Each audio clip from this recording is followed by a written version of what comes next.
बिहार की सियासत में एक बार फिर सड़क से लेकर राजभवन तक हलचल तेज होने वाली है। राष्ट्रीय जनता दल यानी आरजेडी ने 19 अगस्त को पटना में राजभवन मार्च का ऐलान किया है। इस मार्च की अगुवाई खुद तेजस्वी यादव करेंगे। पार्टी कार्यकर्ताओं में जोश भरने के लिए अलग अलग इलाकों में बड़ी संख्या में लोगों से पटना पहुंचने का आह्वान किया गया, लेकिन इसको लेकर बीजेपी कई सवाल उठा रही है। सवाल है कि क्या इस मार्च से तेजस्वी अपनी नेता प्रतिपक्ष की कुर्सी बचा पाएंगे और क्या आरजेडी में नई जान फूंक पाएंगे। नमस्कार, कैपिटल टीवी के इस खास रूप बाग सवाल में आपका स्वागत है। मैं हूं आपके साथ हर्ष भारद्वाज। तेजस्वी यादव के नेतृत्व में 19 अगस्त 2026 यानी इसी 19 अगस्त को पटना में आयोजन होगा।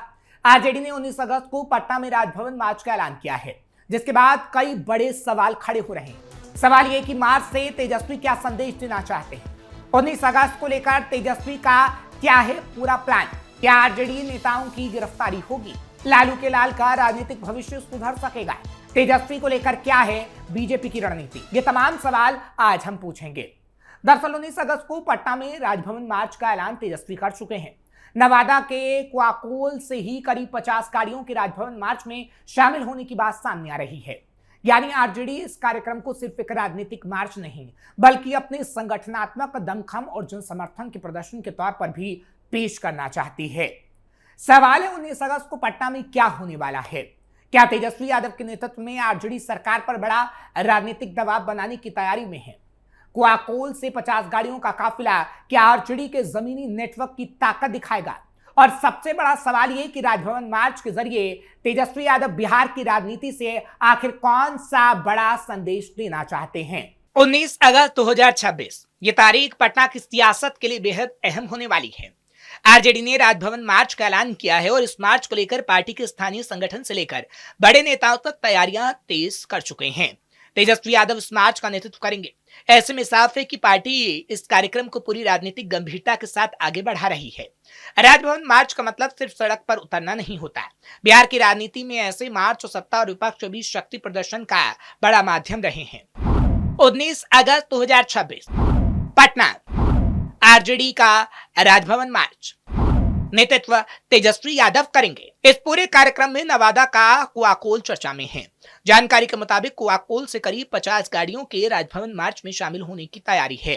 यानी स्थानीय स्तर पर कार्यकर्ताओं और समर्थकों को एकजुट कर पटना पहुंचाने की रणनीति बनाई जा रही है।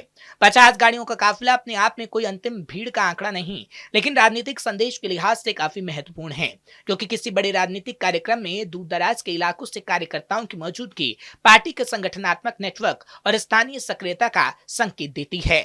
अब सवाल यह है कि आखिर आरजेडी को राजभवन मार्च की जरूरत क्यों महसूस हुई। इसके पीछे पार्टी की राजनीतिक रणनीति को समझना जरूरी है। विपक्ष जब राजभवन की तरफ मार्च करता है तो उसका मकसद सिर्फ अपनी मांग राज्यपाल तक पहुंचाना नहीं होता। इसके साथ साथ पार्टी अपने कार्यकर्ताओं को लामबंद करती है, सरकार के खिलाफ राजनीतिक माहौल बनाने की कोशिश करती है और मीडिया के जरिए अपने मुद्दे को जनता तक पहुंचाती है। और तेजस्वी यादव भी यही करने वाले हैं। आरजेडी भी 19 अगस्त के मार्च के जरिए यही 3 संदेश देने की बड़ी कोशिश करेगी। पहला, पार्टी सड़क पर सक्रिय है। दूसरा, कार्यकर्ता संगठन के साथ मजबूती से खड़े हैं। तीसरा, सरकार के खिलाफ राजनीतिक संघर्ष बढ़ाने के लिए तैयार। इस मार्च का सबसे बड़ा चेहरा होंगे तेजस्वी यादव। तेजस्वी यादव के लिए भी यह कार्यक्रम महत्वपूर्ण है, क्योंकि बिहार में विपक्ष की राजनीति को लेकर लगातार कई बड़े सवाल उठते रहे हैं। ऐसे में राजभवन मार्च उनकी नेतृत्व क्षमता और संगठन को सड़क पर उतारने की क्षमता का भी परीक्षण माना जा रहा है। यानी तेजस्वी के लिए यह बड़ी परीक्षा होगी। अगर बड़ी संख्या में कार्यकर्ता पटना पहुंचते हैं तो आरजेडी इसे अपने पक्ष में माहौल बनाने के लिए इस्तेमाल कर सकती है। वहीं अगर कार्यक्रम अपेक्षाकृत कमजोर रहता है तो विरोधी दल इसे आरजेडी की संगठनात्मक कमजोरी के तौर पर पूरे बिहार में पेश करने की कोशिश करेंगे। यानी 19 अगस्त का मार्च सिर्फ आरजेडी का कार्यक्रम नहीं होगा, ये तेजस्वी यादव के नेतृत्व की परीक्षा भी होगा। क्वाकोल से 50 गाड़ियों के शामिल होने की खबर इसी वजह से काफी अहम है कि आखिर तेजस्वी के इस मार्च में कितनी भीड़ होगी। तेजस्वी देना चाहते हैं राजनीतिक संदेश। क्वाकोल जैसे इलाकों से कार्यकर्ताओं की लामबंदी ये दिखाने की कोशिश है कि पटना में होने वाला कार्यक्रम सिर्फ राजधानी तक सीमित नहीं रहेगा। जिले और प्रखंड स्तर के कार्यकर्ताओं को जोड़कर राजधानी तक लाने की रणनीति किसी भी बड़े राजनीतिक आंदोलन की ताकत बढ़ाती है और तेजस्वी यादव यही चाहते हैं। आरजेडी के लिए चुनौती यह है कि अलग अलग इलाकों से आने वाले कार्यकर्ताओं को एकजुट रखते हुए मार्च को शांतिपूर्ण और प्रभावी बनाया जाए। अगर यह मार्च शांतिपूर्ण नहीं होगा तो आरजेडी नेताओं की गिरफ्तारी भी होना तय है। अब बात उस राजनीतिक संदेश की भी जो आरजेडी इस मार्च के जरिए देना चाहती है। बिहार में सत्ता और विपक्ष के बीच राजनीतिक बयानबाजी पहले से ही तेज है। आरजेडी लगातार अपने मुद्दों को लेकर सरकार को घेरने की कोशिश करती रही है। ऐसे में राजभवन मार्च को सड़क पर शक्ति प्रदर्शन के रूप में देखा जा सकता है। तेजस्वी यादव अगर बड़ी संख्या में समर्थकों के साथ राजभवन की ओर बढ़ते हैं तो यह तस्वीर राष्ट्रीय स्तर पर भी राजनीतिक चर्चा का विषय छेड़ सकती है, बन सकती है, क्योंकि बिहार की राजनीति में सड़क का आंदोलन सिर्फ स्थानीय खबर नहीं रहता है, उसका असर विधानसभा की राजनीति से लेकर राष्ट्रीय राजनीति तक दिखाई देता है। लेकिन किसी भी बड़े मार्च के सामने सबसे बड़ी चुनौती होती है कानून व्यवस्था। पटना में बड़ी संख्या में कार्यकर्ताओं के पहुंचने के बाद ट्रैफिक व्यवस्था पर भी दबाव पड़ सकता है। पुलिस और प्रशासन के सामने भीड़ को नियंत्रण करने, यातायात व्यवस्था बनाए रखने और मार्च को निर्धारित मार्ग पर रखने की बड़ी चुनौती होगी। आरजेडी की जिम्मेदारी होगी कि उसके कार्यकर्ता अनुशासन बनाए रखें, क्योंकि किसी भी तरह की अव्यवस्था पूरे कार्यक्रम के राजनीतिक संदेश को प्रभावित कर सकती है और अगर ऐसे हुआ तो तेजस्वी की बदनामी भी हो सकती है। एक तरफ तेजस्वी यादव के नेतृत्व में पार्टी कार्यकर्ता राजभवन की ओर मार्च करेंगे तो दूसरी तरफ प्रशासन के सामने भीड़ और यातायात को नियंत्रित करने की चुनौती होगी। कोआकोल से 50 गाड़ियों के शामिल होने की तैयारी बताती है कि स्थानीय स्तर पर भी कार्यकर्ताओं को जुटाने पर जोर दिया जा रहा है। अब देखना होगा कि ये मार्च सिर्फ एक राजनीतिक कार्यक्रम बनकर रह जाता है या बिहार की सियासत में कोई बड़ा संदेश छोड़ता है। आरजेडी के लिए इस मार्च की अहमियत इसलिए भी बढ़ जाती है क्योंकि पार्टी को अपने संगठन को लगातार सक्रिय बनाए रखना है। पार्टी में टूट हो रही है, नेताओं की नाराजगी हो रही है, मृत्युंजय तिवारी जैसे लोग पार्टी को छोड़कर जा रहे हैं, बीजेपी में शामिल हो रहे हैं। राजनीतिक दलों के लिए सिर्फ चुनाव के समय कार्यकर्ताओं को सक्रिय करना पर्याप्त नहीं होता। तेजस्वी अब इस बात को समझ चुके हैं। चुनाव के बीच भी सड़क पर मौजूदगी बनाए रखना तेजस्वी के लिए अहम होगा। मुद्दों को लेकर आंदोलन करना और संगठन को एक्टिव रखना बेहद महत्वपूर्ण इस वक्त आरजेडी में हो गया है, क्योंकि आरजेडी लगातार बिखर रही है। 19 अगस्त का मार्च इसी संगठनात्मक रणनीति का हिस्सा हो सकता है। तेजस्वी यादव के सामने चुनौती होगी कि वो इस कार्यक्रम को सिर्फ भीड़ जुटाने तक सीमित ना रख पाए, बल्कि इसे एक स्पष्ट राजनीतिक संदेश में बदलें।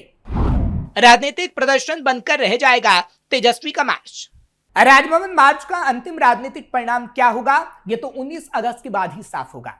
लेकिन उससे पहले तैयारियों के लिए जो रूपरेखा तैयार की गई है उसको लेकर काफी हलचल बढ़ गई है। कोआकोल से 50 गाड़ियों की तैयारी हो या दूसरे क्षेत्रों से कार्यकर्ताओं को पटना लाने की कवायद, आरजेडी अपने स्तर पर माहौल बनाने में जुटी दिखाई दे रही है। अब निगाहें इस बात पर हैं कि पटना में कुल कितने कार्यकर्ता पहुंचते हैं, तेजस्वी यादव के साथ कौन कौन से बड़े नेता नजर आते हैं और मार्च के दौरान आरजेडी की ओर से सरकार के खिलाफ कौन से बड़े राजनीतिक संदेश दिए जाते हैं। दरअसल राजनीति में भीड़ सिर्फ संख्या नहीं होती, भीड़ एक संदेश होती है और यही संदेश 19 अगस्त को आरजेडी पटना से देना चाहती है। तेजस्वी यादव के नेतृत्व में राजभवन मार्च के जरिए पार्टी अपने समर्थकों को ये बताना चाहेगी कि संगठन सक्रिय है और राजनीतिक संघर्ष अभी जारी है, क्योंकि तेजस्वी के राजनीतिक संघर्ष को लेकर कई बार सवाल उठते रहे हैं। वही सत्ता पक्ष के लिए मार्च विपक्ष की सक्रियता का संकेत होगा। इसलिए 19 अगस्त को पटना की सड़कें सिर्फ एक मार्च की गवाही नहीं बनेंगी, ये बिहार की सियासत में चल रही राजनीतिक खींचतान का एक बड़ा दृश्य होगा। अब सवाल सिर्फ इतना नहीं कि आरजेडी कितनी भीड़ जुटा पाती है, सवाल यह है कि इस भीड़ से तेजस्वी यादव बिहार की राजनीति में कितना बड़ा राजनीतिक संदेश दे पाते हैं। क्या राजभवन मार्च आरजेडी के संगठन की ताकत दिखाएगा? क्या यह सरकार के खिलाफ विपक्षी दबाव बढ़ाएगा या फिर यह सिर्फ एक दिन का राजनीतिक प्रदर्शन बनकर रह जाएगा? इन सभी सवालों के जवाब 19 अगस्त को ही मिल पाएंगे। लेकिन तेजस्वी यादव के राजनीतिक भविष्य को लेकर कई बड़े सवाल खड़े हो रहे हैं, क्योंकि तेजस्वी यादव का राजनीतिक भविष्य अधर में लटका हुआ है और तेजस्वी यादव अपने राजनीतिक भविष्य को बचाने के लिए पुरजोर कोशिश कर रहे हैं और ये मार्च भी उसी कोशिश का एक नतीजा है। लेकिन तेजस्वी यादव की ये कोशिश कितनी कामयाब हो पाएगी ये तो खैर वक्त ही बता पाएगा। लेकिन इतना जरूर है कि आरजेडी बड़ी तैयारी कर रही है, क्योंकि आरजेडी पार्टी अब सबसे छोटी पार्टी बिहार के अंदर हो गई है, जो कभी वो लार्जेस्ट पार्टी हुआ करती थी। ऐसे में तेजस्वी यादव अपनी पार्टी को बड़ा बनाना चाहते हैं। तेजस्वी यादव ये दिखाना चाहते हैं कि वो अपनी नेता प्रतिपक्ष की भूमिका निभा रहे हैं और 19 अगस्त का जो ये मार्च है यही संदेश देने की कोशिश है। फिलहाल आगे आने वाले समय में क्या होगा ये तो खैर वक्त ही बता पाएगा, लेकिन सवाल तेजस्वी पर उठ रहे हैं और बेबाकी से हम पूछ रहे हैं। आपको ये खबर कैसी लगी कमेंट सेक्शन में जरूर बताएं। खबर को लाइक शेयर करें, कैपिटल टीवी को सब्सक्राइब करना मत भूलिएगा।